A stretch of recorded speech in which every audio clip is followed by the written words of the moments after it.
to zle. Ešte jednu vec by som využil novinárov, ak dovolíte, jeden postreh mám.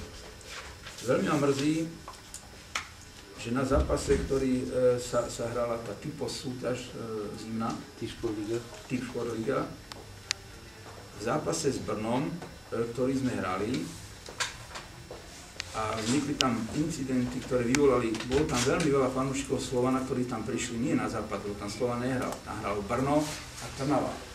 Prišli diváci, to sú nie diváci, prišli nejakí ultra priaznivci zo Slovana za účelom vyprovokovať bitku, vulgárne nadávali na funkcionárov, teda na nás, my sme tam stali na hráčov pri každom dotyku s loptou, ohrozovali trnavských fanúšikov, ktorých tam bolo možno len nejakých 30-40, tých bolo niekoľkonásobne viac.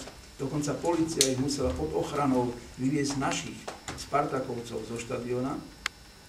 A o tomto nebola jediná zmienka v novinách. Dokonca o tom zápase. O všetkých zápasoch bolo.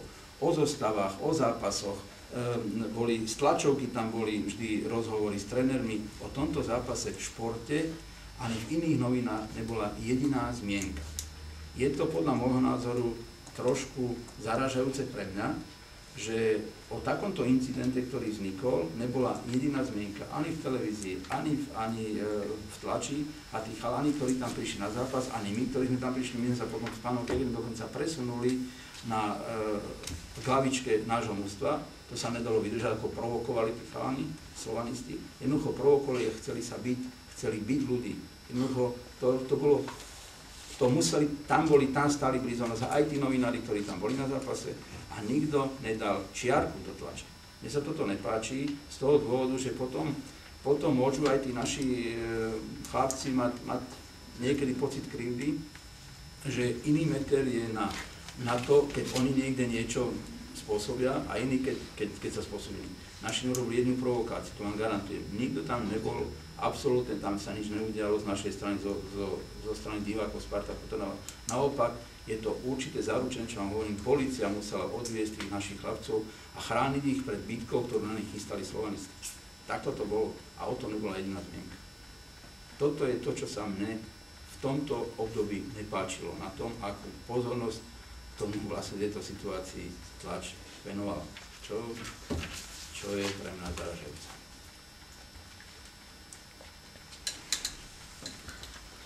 Ja som sa včera dozvedel trošku mimo toho, čo sa stalo pri zápase Ferencvároš Petržalka. No, to vám poviem, to radšej nechcete vedieť, čo tam všetko bolo. Viete, zametanie niektorých vecí pod koberec, zametanie to nepomáha. Tak ako nepomáhajú kvantum vecí, ktoré vy kritizujete oprávnené po medzištátnych zápasoch. A to je otázka senza, to sú trojdnové veci, ktoré sa potom už vie, každý sa spolieha na to, štvrtý deň to už nie je ani novinári. Nič sa nedeje. A toto sú veci veľmi dôležité, veľmi závažné. Sami veľmi, a novinári viete najlepšie, ako sa s tým musia vysporiadať v Taliansku, v tých západných ligách, že v Grécku sú najväčšie problémy, ale v tých južných ešte krajinách, ako sú Balkánci, tam sú ešte najväčšie problémy ako Gréci. To môžu potvrdiť aj delegáti, ktorí chodia na pohárové zápasy. To ja som sa s nimi rozprával. Takto to funguje, ale u nás sa niektoré veci veľmi rýchlo zametú pod koberec. A ja si myslím, že to je veľmi zlé. S tým sa musí niečo robiť. My s tým bojujeme takisto, ale myslím, že my by sme to mali v spolupráci s vami oveľa lepšie riešiť a ľahšie riešiť, a jednoducho to treba. Takže to len na margo tých divákov, keď už sme túto tému začali.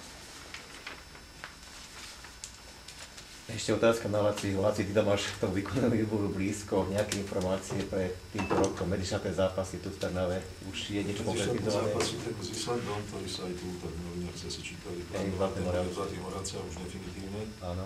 Podľa toho, čo aj včera sa rozprávalo, tak prvý medzištátny zápas by tu mal byť s Rakúskom, niekedy v auguste 6. alebo kedy. A samozrejme potom tie kvalifikačné, ale nie je to ešte 100%. Hej. To je v pláne to, a to sa ešte musí dohodnúť samozrejme zväz, mestom a tak ďalej. Tam je ten štadión mestský. Ale sú takéto... Sú predpoklady, že aj to Severné Írsko, aj Poľsko, to malo byť tento rok. Díky.